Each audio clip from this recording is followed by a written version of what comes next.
Samantala, naudlot ang pagdiriwang na sana ng panalo ni Marikina 1st District aspirant Marcos Chodoro matapos ang malaking lamang sa eleksyon. Ito ay kasunod ng naging desisyon ng Commission on Elections na suspendihin ang kanyang proklamasyon dahil sa nakabinbin pang kaso. Si Catherine Landicho para sa detalye.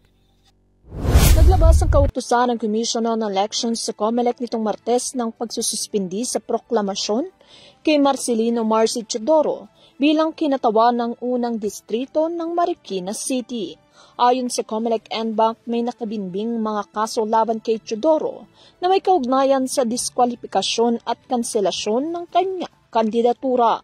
Sa ilalim ng Section 11 ng COMELEC Rules of Procedures, maaaring ipatigil ang proklamasyon ng isang kandidato kung may matibay na ebidensya ng diskwalifikasyon.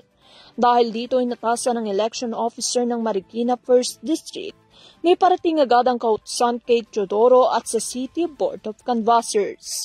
Sa kakatapos lamang ng halalan, malaking lamang ang nakuha ni Chodoro laban sa kalaban nitong si Coco Pimentel batay sa partial at unofficial results.